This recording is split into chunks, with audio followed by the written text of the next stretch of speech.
Hello dear student, welcome to our channel. तो हम इसका सेकंड पार्ट लेके आ गए हैं नाउन का। तो यहाँ पर हम देखेंगे जैसे कि ये तीन नाउन को हम पढ़ चुके थे और ये चौथी नाउन है कलेक्टिव नाउन, जिसको हम बोलते हैं समूहवाचक संज्ञा। इसकी परिभाषा देख लेंगे, किसी व्यक्ति या वस्तु समूह को दर्शाने वाले नाउन्स को संज्ञा कहते हैं, कलेक्टिव नाउन कहते हैं, ये कहा जाता है। इसके देख लेंगे कलेक्टिव नाउन होते क्या, पर इसको समझ लेते हैं। तो कलेक्टिव नाउन यानी ऐसी नाउन जिसमें एक ही तरह की अन्य चीज़ें मिलकर क्या बनाते हैं, एक समूह को बनाते हैं, कलेक्टिव नाउन कहलाते हैं। एग्जाम्पल देखेंगे, जैसे दे रखा है कि there are 60 student in my class, यानी there are 60 student in my class, यानी कि कक्षा में, मेरी कक्षा में 60 बच्चे हैं। तो यहाँ देखेंगे इसमें कलेक्टिव नाउन हमारी कौन सी है, तो इसमें कलेक्टिव नाउन को देखेंगे हम। तो इसमें देखते हैं हम कलेक्टिव नाउन। तो कलेक्टिव नाउन क्या दे रखा है यहाँ पर, कक्षा, क्योंकि कलेक्टिव नाउन की बात की जा रही है। वैसे तो यहाँ पर एक कॉमन नाउन भी है, और कॉमन नाउन क्या दे रखा है, स्टूडेंट दे रखा है। लेकिन यहाँ कलेक्टिव नाउन को हम देखेंगे तो कलेक्टिव नाउन क्या है, क्लास, क्योंकि जो क्लास है वो समूह है। किसका समूह है, तो विद्यार्थियों का समूह है। यानी कि कक्षा के अंदर कौन होते हैं, विद्यार्थी होते हैं, और विद्यार्थी मिलकर ही क्या बनाते हैं, कक्षा का निर्माण करते हैं। तो यहाँ पर हमारी कलेक्टिव नाउन क्या हो जाएगी, क्लास हो जाएगी। ऐसे ही अगला एग्जाम्पल देखते हैं। तो अगले एग्जाम्पल में देखा है, India has splendid army. India has, India रखती है, इंडिया के पास है, स्प्लेंडेड में शानदार, आर्मी में सेना, भारत के पास शानदार सेना है। इसमें भी देखेंगे, वैसे नाउन तो यहाँ पर दे रखा है इंडिया, और इंडिया क्या एक विशेष है, यानी ये हमारा प्रॉपर नाउन कहलाएगा। लेकिन हमें यहाँ पर देखना है कलेक्टिव नाउन। तो यहाँ पर इसको देखेंगे, आर्मी, आर्मी दे रहा है, तो आर्मी क्या है, यानी कि समूह है। किसका समूह है, तो ये सैनिकों का समूह है। तो आर्मी हमारा है सैनिकों का समूह, इसीलिए ये भी क्या कहलाए, कलेक्टिव नाउन कहलाएगी। क्योंकि इसमें आर्मी मतलब क्या होता है, यानी कि जवानों से मिलकर जो बनती है वो क्या कहलाती है, सेना कहलाती है। तो ये भी कहीं ना कहीं जवानों का समूह है, तो इसको हम कलेक्टिव नाउन कहलाएगी, और ये हमारे प्रॉपर नाउन कहलाएगी। अगला देखते हैं। तो अगले में दे रखा है कि parliament, the parliament is considering, the parliament is considering. तो यहाँ दे रखा है, द पार्लियामेंट, यानी दे रखा है कि पार्लियामेंट, संसद, इज़ कंसाइडरिंग, यानी विचार कर रही है। तो यहाँ संसद विचार कर रही है। तो यहाँ संसद को देखेंगे, संसद क्या है, नाउन है, और संसद मतलब क्या होता है, यानी कि जहाँ पर लोकसभा और राज्यसभा के सदस्य बैठते हैं। तो यानी कि कहीं ना कहीं ये भी क्या है, सदस्यों का समूह है, जिसको हम क्या बोलते हैं, संसद बोलते हैं। तो हमारा ये क्या हो जाएगा, कलेक्टिव नाउन हो जाएगा। इसी प्रकार से अगर हम इसके और एग्जाम्पल देखेंगे तो इसके हमें बहुत से एग्जाम्पल देखने को मिल सकते हैं। जैसे देख सकते हो, बंच ऑफ ग्रेप्स, यानी कि अंगूरों का गुच्छा, बंच ऑफ कीज, यानी कि चाबियों का छल्ला, गार्डन हो जाएगा जो बगीचों, यानी कि पेड़ों का समूह।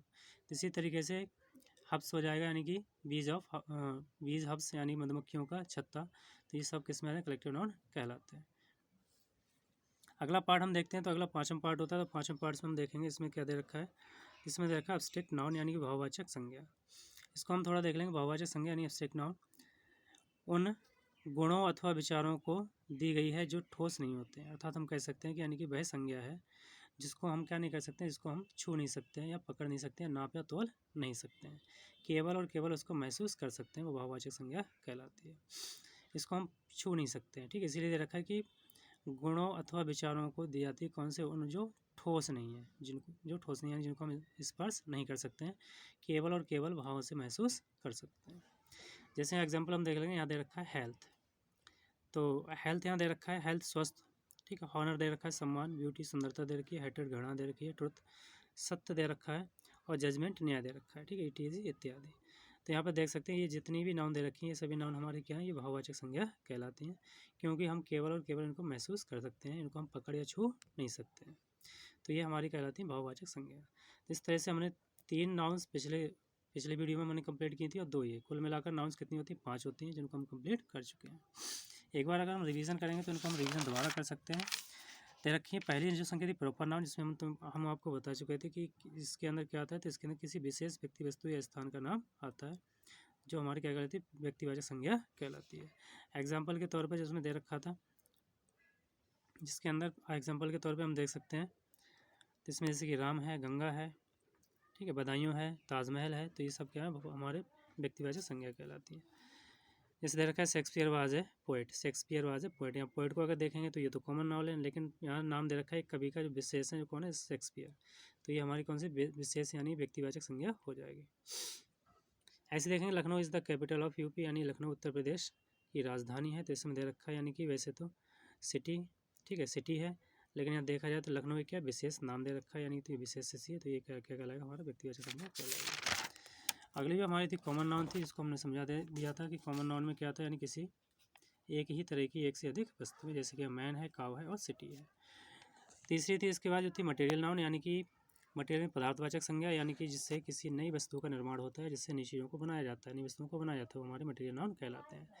इसके अंदर सिल्वर है, गोल्ड है, मिल्क है, आयरन, यानी कि चांदी, सोना, दूध और लोहा। अभी कलेक्टिव नाउन पढ़ चुके हैं। कलेक्टिव नाउन में यानी समूह होता है, तो समूह मतलब किसका होता है, यानी कि एक ही तरह की चीज़ों का समूह, ठीक है, किसी चीज़ का निर्माण करता है, वो समूहवाचक संज्ञा कहलाती है। जैसे कि यहाँ दे रखा है क्लास है, आर्मी है और हमारा पार्लियामेंट है।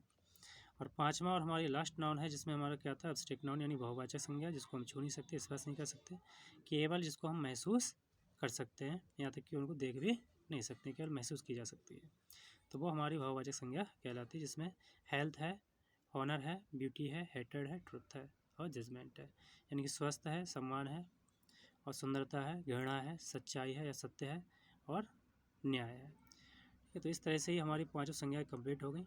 इसी तरह से हम अगला जो टॉपिक है वो लेके आएंगे द नाउन केस। ठीक है, ये महत्वपूर्ण टॉपिक है, तो आप लोग सभी तैयार रहेंगे। ठीक है, तब तक के लिए जय हिंद।